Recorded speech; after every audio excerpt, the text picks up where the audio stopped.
Hello student, I am Sonam. Welcome back to my YouTube channel अपना विद्यालय। आज के इस वीडियो में हम आप सभी को बताएंगे क्लास 10 सामाजिक विज्ञान 2025 का बिल्कुल वायरल पेपर बताने वाले।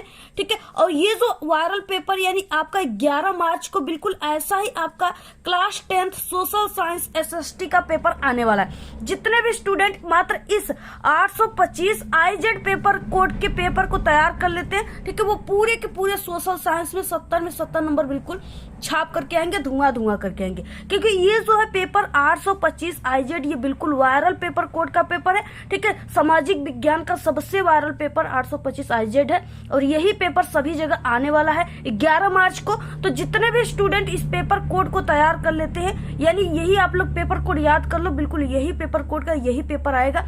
ठीक है, और जितने भी स्टूडेंट इस पेपर को देख रहे हैं पूरे सामाजिक विज्ञान में 70 नंबर छाप कराएंगे।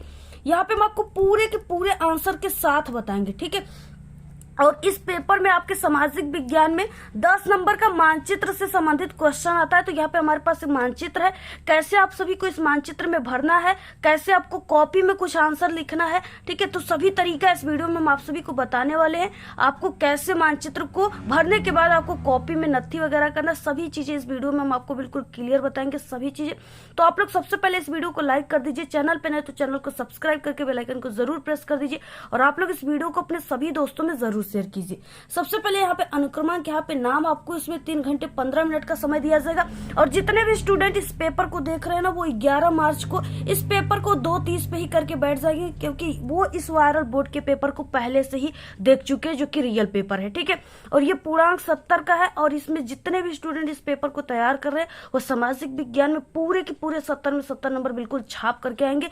क्योंकि यहाँ पे जो हम आपको पेपर बता रहे हैं, ये बिल्कुल मोस्ट इंपॉर्टेंट पेपर है। इस पेपर में जितने भी क्वेश्चन है वो वेरी मोस्ट इंपॉर्टेंट क्वेश्चन है। ठीक है, आप सभी के एग्जाम में 100% आने वाले क्वेश्चन है। तो यहाँ पे देखिए, सबसे पहले क्या है, 15 मिनट प्रश्न पत्र को पढ़ना है। इसके बाद क्या है, ये प्रश्न पत्र 2 खंडों में विभाजित है, खंड और खंड ब। इसमें आपको 20 ऑब्जेक्टिव क्वेश्चन यानी बहुविकल्पी क्वेश्चन मिलेंगे, जिसका आंसर OMR सीट पे देना है। और उसके बाद क्या है कि यहाँ पे आपको जो मानचित्र मिलेगा ना, उसको आपको उत्तर पुस्तिका में बहुत ही मजबूती के साथ संलग्न करना है, यानी नत्थी करना है। अदरवाइज अगर आपका मानचित्र आपकी कॉपी से छूट जाएगा तो आपके 10 नंबर आपको नहीं मिलेंगे। ठीक है, तो वही चीजें है। उसके बाद यहाँ पे खंड जो है ब में वर्णनात्मक प्रश्न आपको देखने को मिलेगा, जिसमें वर्णनात्मक फर्स्ट और वर्णनात्मक सेकंड है। वर्णनात्मक फर्स्ट जो है इसमें आपके 4 नंबर वाले क्वेश्चन देखने को मिलेगा, सेकंड जो है इसमें 6 नंबर वाले क्वेश्चन। बाकी मानचित्र से संबंधित 2 प्रश्न आपको मिलेंगे जो कि 10 नंबर के रहेंगे। ठीक है, यानी 5-5 नंबर के।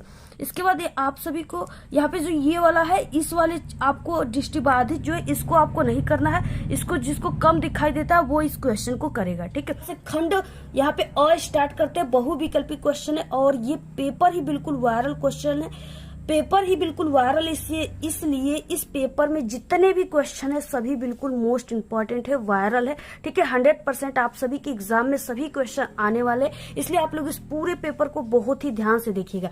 सबसे पहला देखिए यहाँ पे क्वेश्चन क्या है, राष्ट्रवाद का प्रारंभ किस देश से हुआ था। ठीक है, ये क्वेश्चन बहुत ही इंपॉर्टेंट क्वेश्चन है। देखिए, फ्रांस से हुआ था, भारत से हुआ था, या जर्मनी से, या इटली से। ठीक है, तो राष्ट्रवाद का जो प्रारंभ हुआ था वो फ्रांस से हुआ था। ऑप्शन नंबर यहाँ पे ए राइट हो जाएगा। अगला क्वेश्चन है दूसरा, जर्मनी के एकीकरण में मुख्य भूमिका किसकी थी, नेपोलियन की, ऑटो वन बिस्मार्क की, या ज्यूसेppe गैरिबाल्डी की, या इनमें से कोई नहीं। ठीक है, तो जर्मनी के एकीकरण में मुख्य भूमिका जो थी वो ऑटो वन बिस्मार्क की थी। ये भी क्वेश्चन बहुत ही मोस्ट इंपॉर्टेंट क्वेश्चन है। अगला क्वेश्चन है तीसरा, सविनय अवज्ञा आंदोलन कब चलाया गया था। ठीक है, 1920 ईस्वी, 1922, 1930 ईस्वी, 1942 ईस्वी। तो सविनय अवज्ञा आंदोलन जो चलाया गया था वो 1930 ईस्वी में चलाया गया था। ठीक है, उसके बाद चौथा क्वेश्चन क्या है, देखिए सभी जो है क्वेश्चन में जितने भी इस पेपर में क्वेश्चन है सभी वायरल है, इसलिए पेपर बिल्कुल फिक्स है कि ऐसा ही पेपर आने वाला है। ठीक है, यहाँ पे देखिए चौथा क्वेश्चन है, असहयोग आंदोलन का मुख्य कारण क्या था। प्रथम विश्व युद्ध था, खिलाफत आंदोलन था, रॉलेट एक्ट था, चोरी चौरा की घटना था। ठीक है, तो यहाँ पे रॉलेट एक्ट जो था ये असहयोग आंदोलन का प्रमुख कारण था। ऑप्शन नंबर सी राइट है। अगला है 5 नंबर का क्वेश्चन, निम्नलिखित में कौन सा संघीय राज्य है? ठीक है, उत्तर प्रदेश, मध्य प्रदेश, दिल्ली और बिहार। तो यहाँ पे संघीय यानी केंद्र शासित प्रदेश। ठीक है, ये सी यानी ऑप्शन नंबर सी राइट है, दिल्ली है। अगला क्वेश्चन है छठवां, भारत में केंद्र शासित राज्यों की संख्या कितनी है?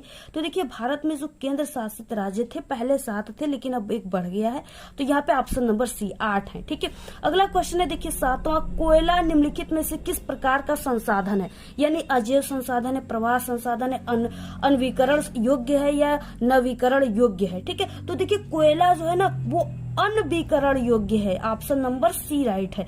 यानी एक बार अगर कोयला जर गया तो उससे आप लोग कुछ भी नहीं बना सकते हो, फिर से नहीं कोयला बना सकते हो, नहीं आप लोग उससे कुछ भी नहीं बना सकते। ठीक है, तो ऑप्शन नंबर सी राइट है।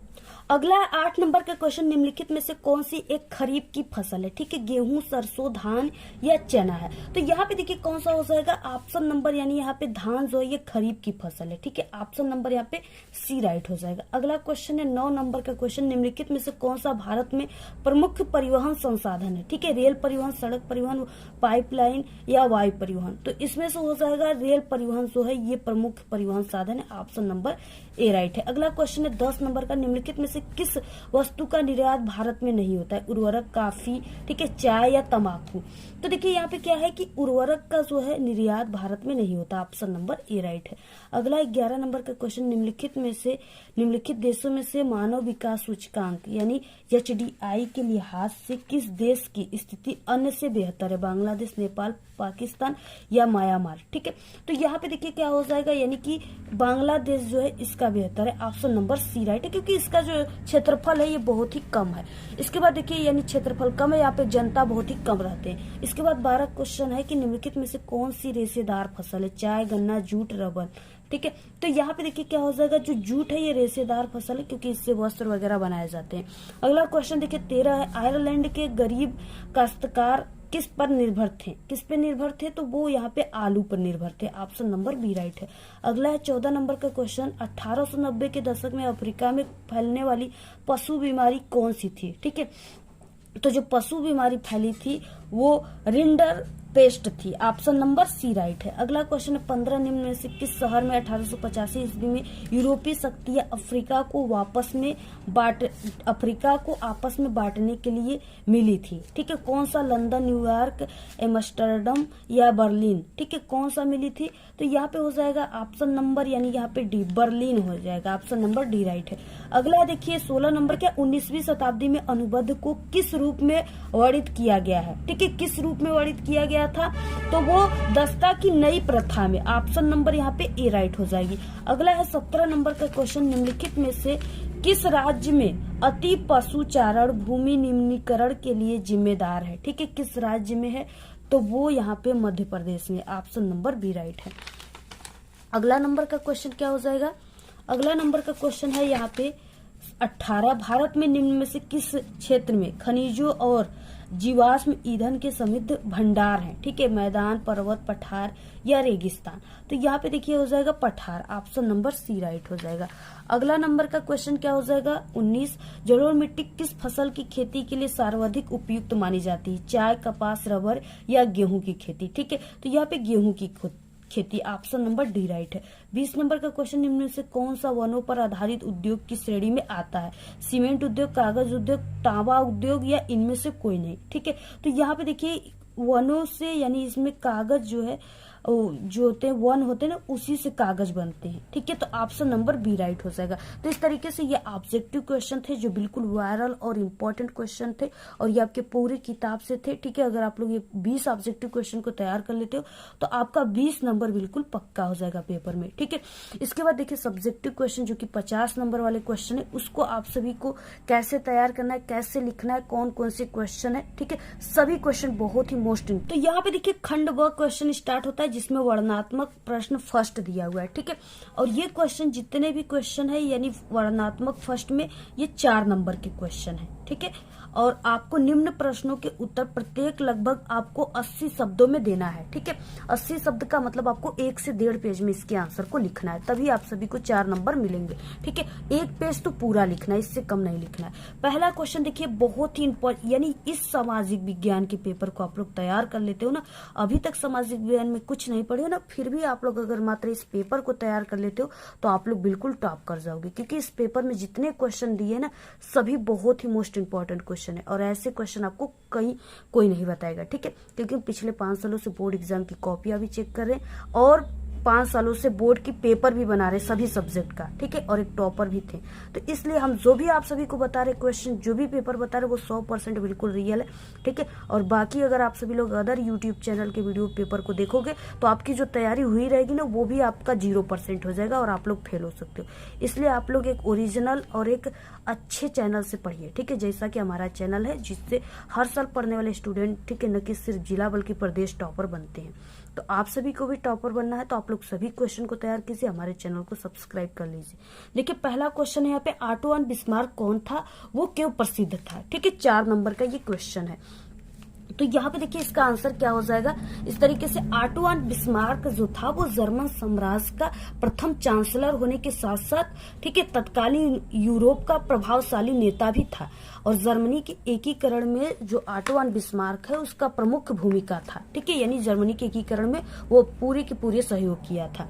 और 1870 तक बिस्मार्क ने अपनी रक्त और लोहे की नीति से अपने देश की, ठीक है, राष्ट्रीय एकता के लिए जीत हासिल किया था, इसलिए वो प्रसिद्ध था। तो यही चीजें आप सभी को लिखना है, पूरा आप लोग स्क्रीनशॉट ले लो, यही आंसर आप सभी को लिखना है। इसके बाद 8वां नंबर का क्वेश्चन है, ये भी बहुत ही इंपॉर्टेंट क्वेश्चन है। ठीक है, फ्रांस की क्रांति कब हुई और उसका मुख्य कारण क्या था। यहाँ पे ये भी 4 नंबर का क्वेश्चन है, दोनों में से किसी एक को आप सभी को करना है। आंसर क्या हो जाएगा, 1789 ईस्वी में फ्रांस में एक क्रांति हुई जिसके द्वारा वहां पर लुई वंश के, यानी वहां पे लुई 16वां वहां का शासक था, राजा था उस टाइम। ठीक है, जब ये क्रांति हुई थी तो लुई वंश के शासन का अंत हुआ और वहां पर लोकतंत्र की स्थापना की गई।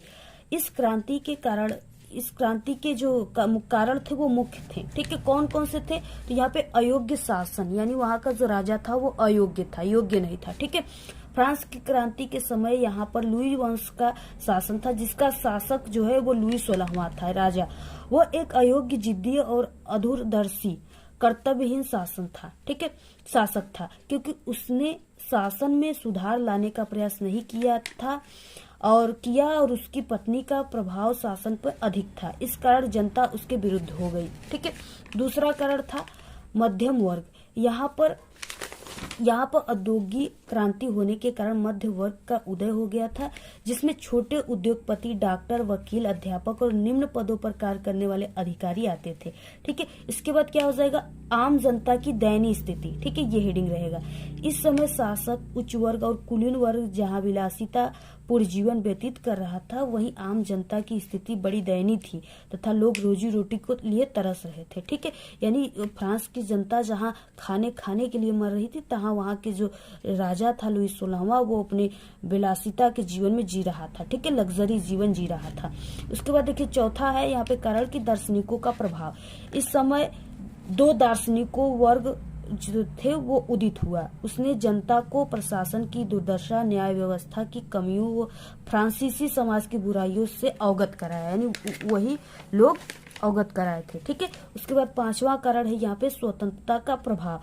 इस समय फ्रांसीसी सरकार ने लोगों की स्वतंत्रता पर कई प्रकार के प्रतिबंध लगाए रखे थे। ठीक है, यहाँ तक कि उन्हें धार्मिक विश्वासों पर भी प्रतिबंध लगे हुए थे। अतः जनता के असंतोषणी क्रांति का रूप ले लिया। यही चीजें जो है, यही सब कारण फ्रांस की क्रांति का एक कारण बन गया। ठीक है, यही सब चीजें आपको लिखना है, पूरा आप लोग स्क्रीनशॉट ले लो, इतना ही लिखना है, ऐसे ही आप सभी को लिखना है। ठीक है, तभी आप सभी को पूरे के पूरे 4 नंबर मिले। यहाँ पे अगला क्वेश्चन है, दूसरा नंबर, लोकतांत्रिक शासन में, ठीक है, सरकार को उत्तरदायी होना क्यों आवश्यक है। ये 4 नंबर का क्वेश्चन है। देखिए इसका आंसर आपको कैसे लिखना है, तो यहाँ पे देखिए हो जाएगा, यहाँ पे आंसर हो जाएगा इस तरीके से।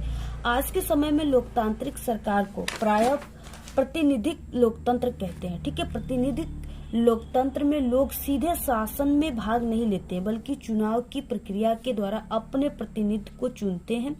वे प्रतिनिधि मिलकर सारी जनता के लिए निर्णय लेते हैं और सरकार चलाते हैं।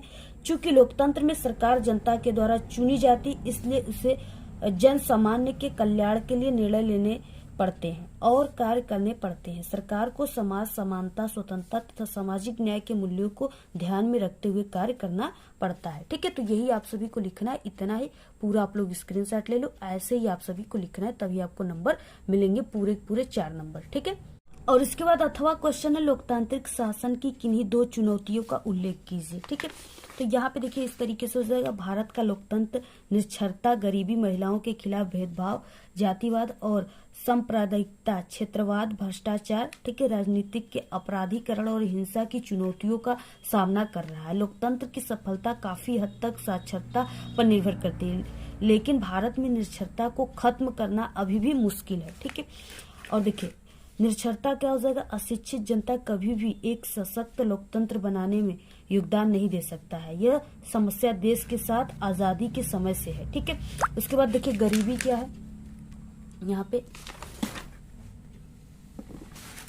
गरीबी, बढ़ती गरीबी की समस्या लोकतंत्र की सबसे बड़ी चुनौती है। आर्थिक विकास के लिए यह जरूरी है कि देश की जनता के बीच अमीरी गरीबी के बीच की खाई कम से कम हो। ठीक है, इस तरीके से आपको करना है। इसके बाद सांप्रदायिकता क्या हो जाएगा, सांप्रदायिकता एक ऐसी बाधा है जिसके अनुसार समाज के कुछ लोग केवल अपने हितों को साधनों के कारण, ठीक है, लोकतंत्र की परवाह नहीं करते, वो धार्मिक समुदाय के रूप में बढ़ जाते हैं। जातिवाद क्या है, अनादिकाल से भारत में जातिगत व्यवस्था रही है। जातिवाद के कारण 2 समाज के लोग खुद को दूसरे से अलग मानते हैं, लोकतंत्र सशक्त नहीं हो पाता है। ठीक है, इस तरीके से आपको लिखना है पूरा। ठीक है, चुनौतियां यही है, आप सभी लोग पूरा स्क्रीनशॉट ले लीजिए और ऐसे ही आप सभी को लिखना है, इतना ही लिखना है। तीसरा क्वेश्चन है, अलोह खनिज से आप क्या समझते हैं, कोई 2 उदाहरण दीजिए। ठीक है, 4 नंबर का क्वेश्चन, बहुत ही इंपॉर्टेंट क्वेश्चन है। तो देखिए अलोह खनिज जो है, अलोह खनिज में लोहा नहीं होता है, किंतु कुछ अन्य धातु तथा सोना, चांदी, तांबा या सीसा हो सकती है। अधात्विक खनिजों में धातुएं नहीं होती है, जैसे चूना पत्थर, अभ्रक और यहाँ पे जिप्सम इन खनिजों के उदाहरण है। ठीक है, तो इतना ही आप सभी को लिखना है, जैसे क्वेश्चन रहेगा उसी प्रकार से आंसर लिखना है। ठीक है, ये नहीं कि छोटा सा क्वेश्चन आया है कि हाँ असहयोग आंदोलन के कोई 3 कारण लिखिए तो आप लोग पूरा 1.5 पेज लिखने लगे। ठीक है, यहाँ पे गरम दल के 3 नेताओं को लिखिए तो आप लोग 3 पेज लिखने लगे, यानी जैसी क्वेश्चन रहे आपको वैसे ही आंसर लिखना है। गरम दल के 3 नेताओं को पूछा गया तो सिर्फ 3 लोगों का नाम लिख देना है। ठीक है, तो वो तो 3 लाइन में ही अट जाएगा, तो इसलिए जैसा क्वेश्चन है वैसा ही आंसर लिखना है। अगला देखिए अथवा है कि गैर परंपरागत शक्ति के स्रोत से आप क्या समझते हैं, कोई 2 उदाहरण दीजिए। ठीक है, तो यहाँ पे देखिए हो जाएगा गैर परंपरागत ऊर्जा के स्रोत में सौर ऊर्जा, पवन ऊर्जा, जैव ऊर्जा, ठीक है, और ईंधन जो है ईंधन प्रदान करने वाली बेटियां यानी फ्यूल सेल्स, ठीक है, विद्युत वाहन, ज्वारी ऊर्जा, हाइड्रोजन ऊर्जा तथा भूतापीय ऊर्जा शामिल की जाती है।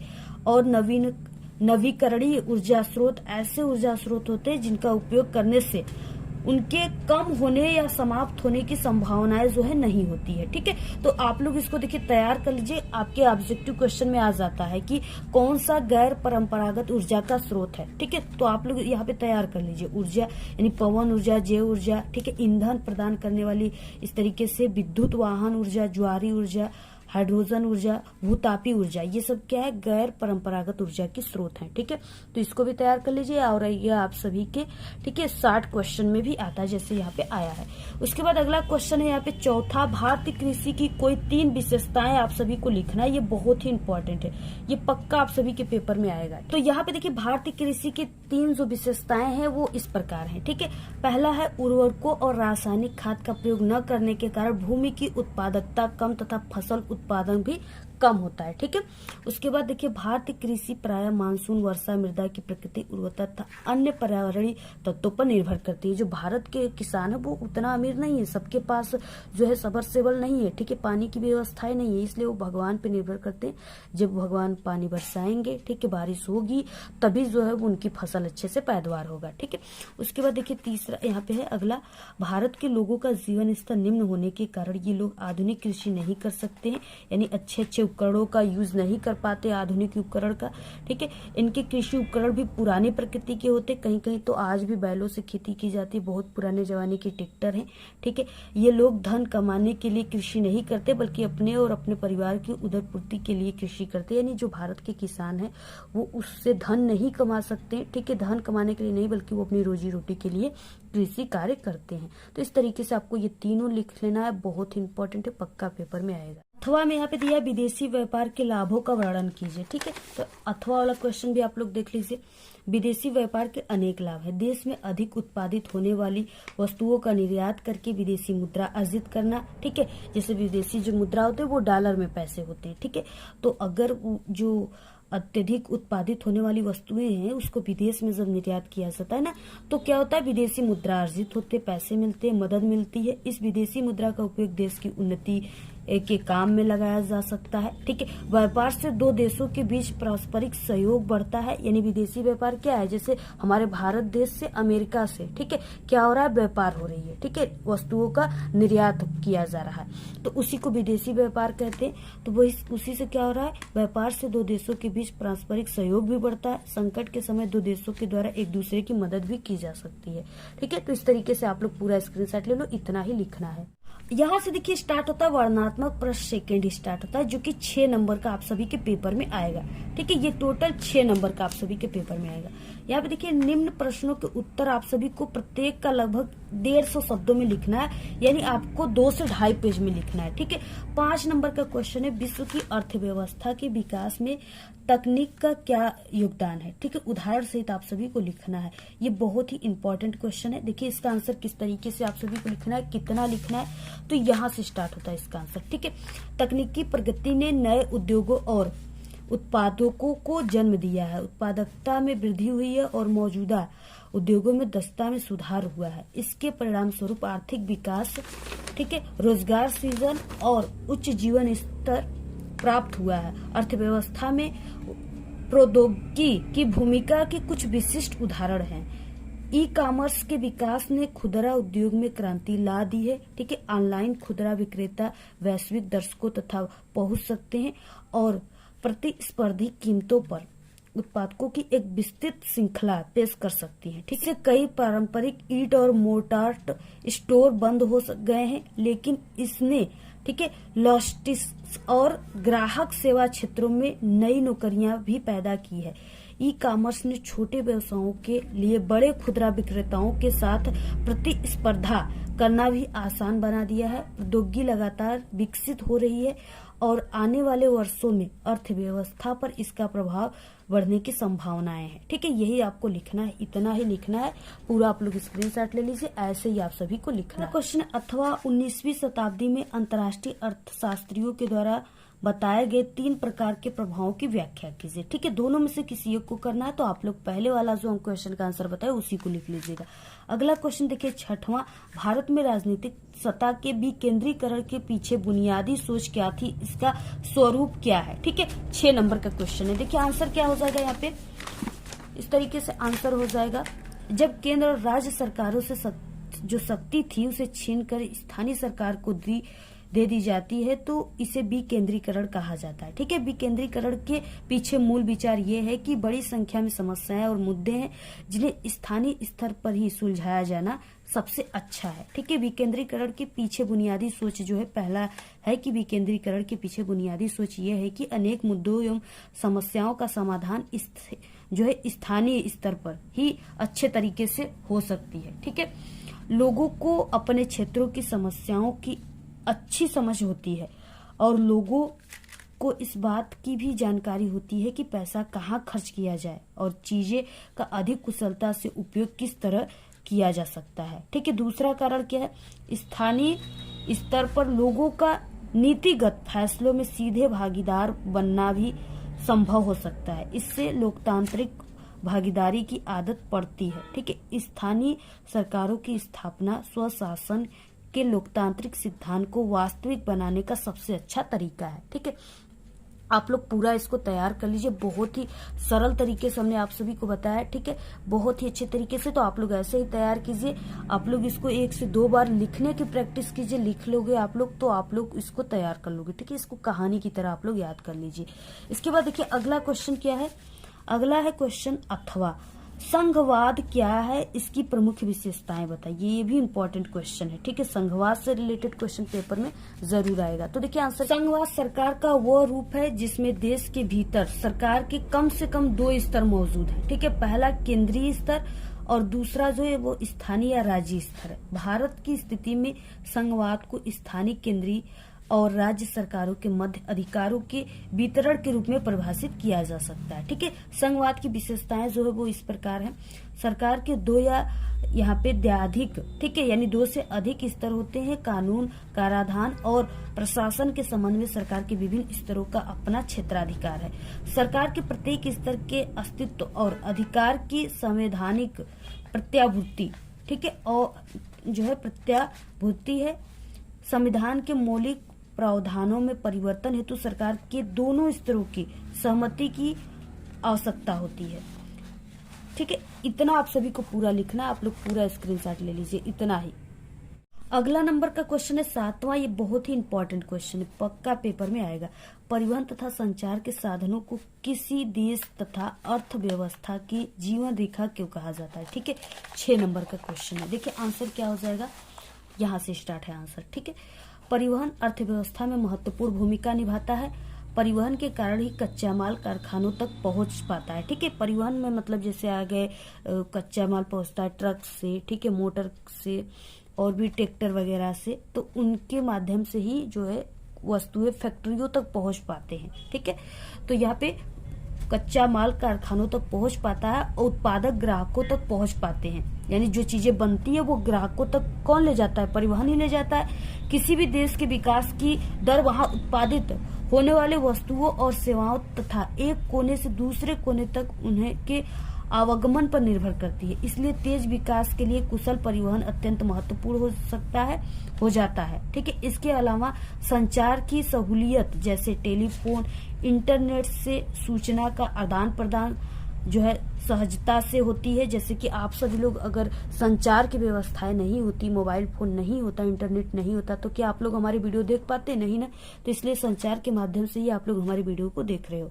तो वही चीजें, तो अब आप लोग हमारी वीडियो को देख रहे हो तो आप लोग हमारे ही यानी इस तरीके से आप लोग अगर संचार आ गया तो आप लोग बनाकर लिख सकते हो कि हम लोग इंटरनेट के माध्यम से, मोबाइल फोन के माध्यम से, संचार के माध्यम से ही एक दूसरे से, ठीक है, बातें कर रहे, एक दूसरे की वीडियो देख रहे हैं।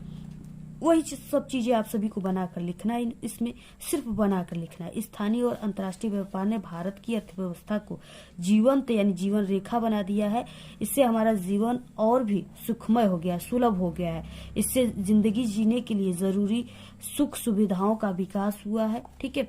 और इन्हीं कारणों से परिवहन तथा संचार के साधन को किसी देश की जीवन रेखा तथा अर्थव्यवस्था कहा जाता है।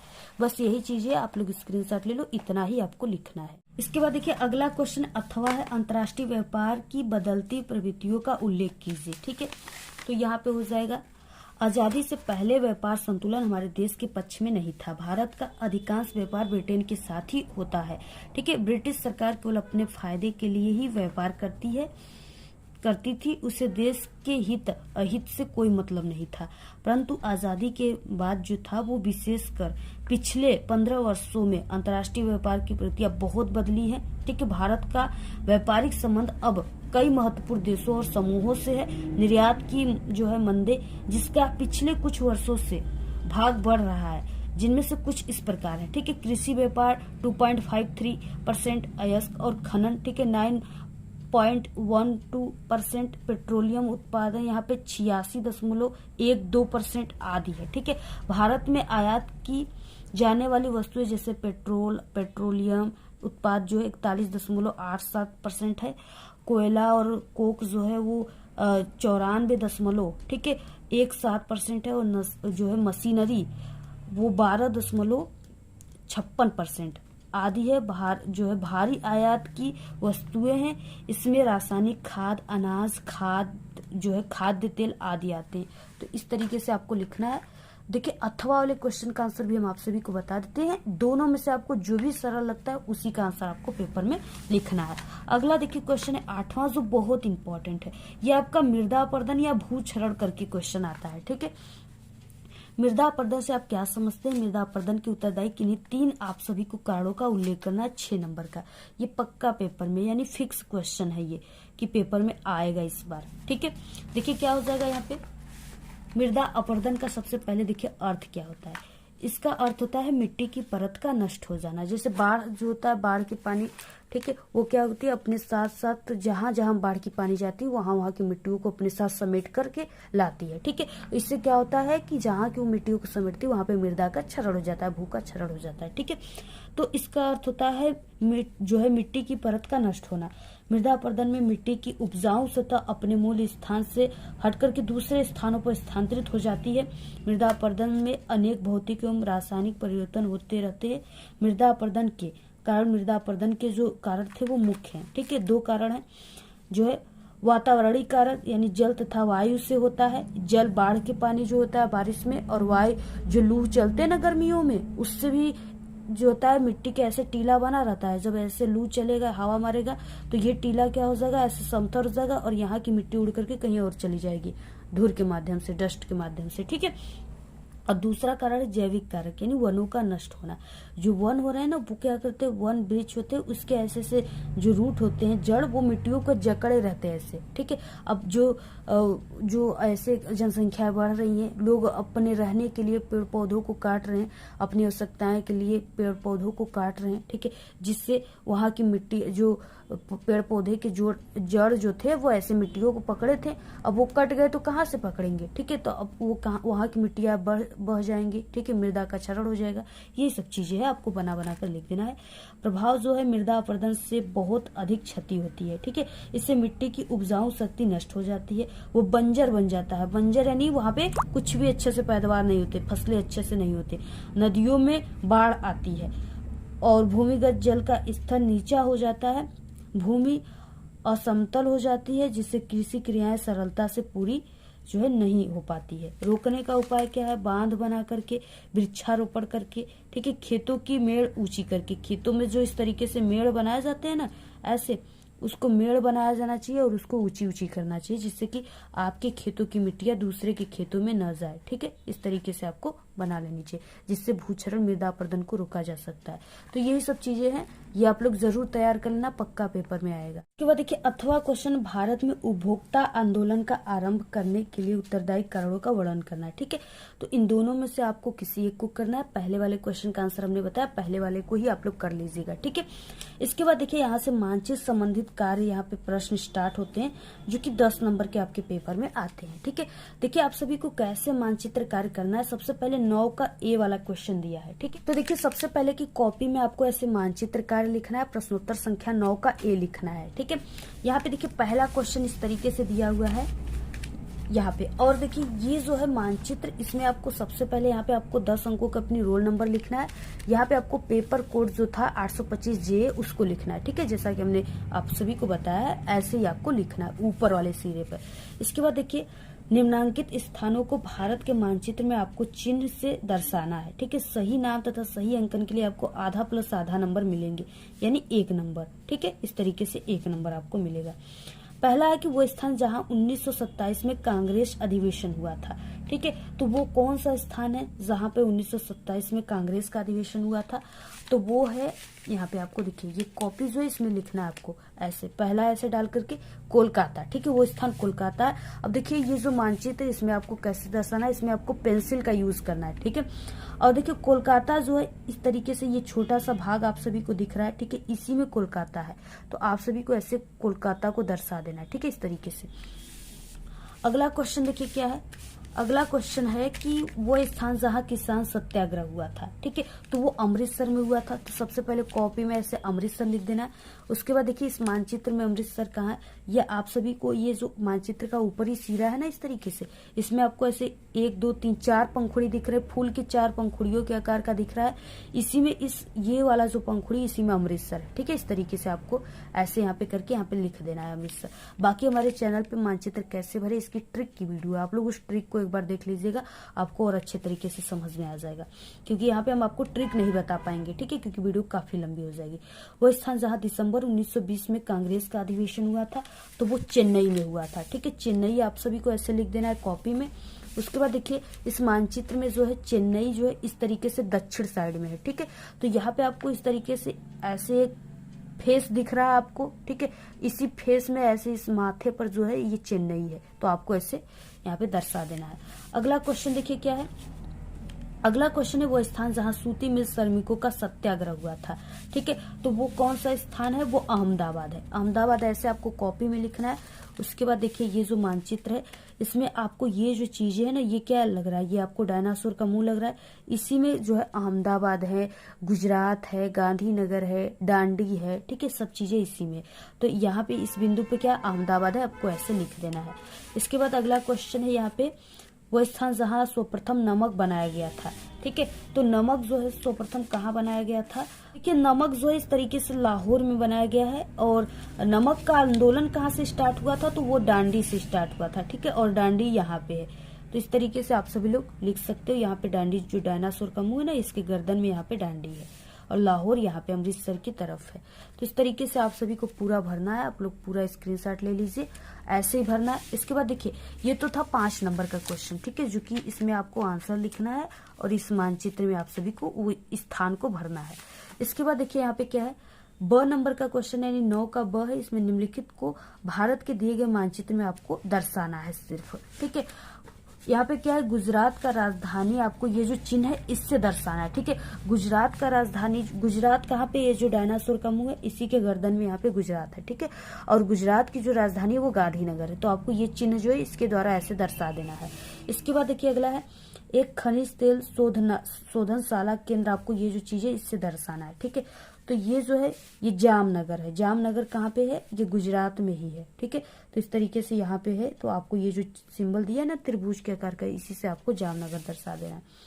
लोह इस्पात संयंत्र का एक केंद्र, आपको ये जो चिन्ह है इसके द्वारा दर्शाना है। ठीक है, तो यहाँ पे हो जाएगा लोह इस्पात दुर्गापुर, पश्चिम बंगाल। ठीक है, तो ये पूरा एरिया पश्चिम बंगाल का, उसी में कोलकाता है और उसी में दुर्गापुर है। तो इस तरीके से आपको ये जो सिंबल बना है इससे ऐसे बना करके दर्शा देना है। अगला क्वेश्चन देखिए, एक प्रमुख पतन बंदरगाह, आपको ये जो चिन्ह इससे दर्शाना है। ठीक है, तो ये विशाखापट्टनम हो जाएगा। विशाखापट्टनम जो इस तरीके से आपको ऐसे दिख रहा है ना, इसी में है, यानी इस साइड में। तो यहाँ पे आपको ऐसे जो सिंबल दिया उसको बना देना और यहाँ पे आपको लिख देना विशाखापट्टनम बंदरगाह। उसके बाद अगला क्वेश्चन है बंगाल की खाड़ी में गिरने वाली एक प्रमुख आपको नदी को दर्शाना ये चिन्ह से। ठीक है, तो वो गंगा नदी है, और गंगा नदी जो है इस तरीके से यहाँ से निकलती है, ऐसे ऐसे आती है और यहाँ पे बंगाल की खाड़ी में गिर जाती है। ठीक है, तो ये इस तरीके से ये पूरा एरिया यूपी का है, उत्तर प्रदेश का है। ठीक है, और इसी में वाराणसी में भी गंगा नदी है, तो इसलिए यहाँ पे आपको दर्शा देना है ऐसे। ठीक है, तो इस तरीके से आप सभी को पूरा मानचित्र का ऐसे भरना है। पूरा स्क्रीनशॉट ले लीजिए। इसकी एक पर्सनल वीडियो हमारे चैनल पे बनी है, आप लोग उस वीडियो को जरूर देख लीजिएगा। और यहाँ पे देखिए मानचित्र से रिलेटेड कुछ क्वेश्चन है। ठीक है, आप लोग इस क्वेश्चन को भी साथ में तैयार कर लीजिएगा, जिससे क्या होगा कि इसमें से भी कई क्वेश्चन आप सभी के पेपर में आ जाएंगे। ठीक है, वह स्थान जहाँ जलियांवाला बाग हत्याकांड हुआ था तो वो अमृतसर में। वह स्थान जहाँ आर्य समाज एवं प्रार्थना समाज की स्थापना हुई थी मुंबई में। ठीक है, वो स्थान जहाँ महात्मा गांधी ने नमक कानून भंग किया था दांडी में। तो इस तरीके से आप लोग पूरा स्क्रीनशॉट ले लीजिए। वो स्थान जहाँ एनी बेसेंट ने होम रूल लीग की स्थापना किया था। ठीक है, वो चेन्नई में। वो स्थान जहाँ चंद्रशेखर आजाद शहीद हुए थे इलाहाबाद में। वो स्थान जहाँ 1765 ईस्वी मुगल सम्राट शाह आलम और अंग्रेजों के बीच जो है संधि हुई थी, तो वो इलाहाबाद में। वो स्थान जहाँ मुस्लिम विश्वविद्यालय स्थित है अलीगढ़ में। वो स्थान जहाँ हुमंडन एग्लो ओरिएंटल कॉलेज स्थित अलीगढ़ में। ठीक है, वो स्थान जहाँ संविधान सभा की बैठक हुई थी। ठीक है, वो संसद भवन नई दिल्ली में हुई थी। तो इस तरीके से आप लोग पूरा स्क्रीनशॉट ले लीजिए इसको आप लोग तैयार कर लेना। अगर इसे तैयार कर लेते हो तो इससे बाहर कोई भी मैप से रिलेटेड क्वेश्चन नहीं आएंगे। ठीक है, तो इसलिए आपको इन सब क्वेश्चनों को भी स्क्रीनशॉट ले लीजिए और आप लोग इसको सभी को तैयार कर लीजिए। तो इस तरीके से आपको सभी क्वेश्चन को करना है, ठीक है। अगर आप लोग ऐसे करते हो तो आपका पूरा सामाजिक विज्ञान में 70 नंबर बिल्कुल पक्का है, ठीक है। और हमारे चैनल पे सामाजिक विज्ञान में पास होने की भी ट्रिक है। अगर आपकी तैयारी नहीं हुई तो पास होने की ट्रिक को देखकर 100% आप लोग पास हो सकते हो, ठीक है। और इसके अलावा हमारे चैनल पे सामाजिक विज्ञान की कॉपी लिखने की भी बहुत अच्छी ट्रिक है, उस वीडियो को देख लो आप लोग, ठीक है। और आप सभी लोग हमारे चैनल पे सभी सब्जेक्ट में पास होने की ट्रिक है, इस वीडियो के लास्ट में हम प्लेलिस्ट लगा देंगे, आप लोग देख लीजिएगा। बाकी अगर आप लोग को इस पेपर की पूरी PDF चाहिए तो आप लोग हमारे टेलीग्राम चैनल को ज्वाइन कर लीजिए, लिंक आप सभी को इस वीडियो के डिस्क्रिप्शन बॉक्स में मिल जाएगा।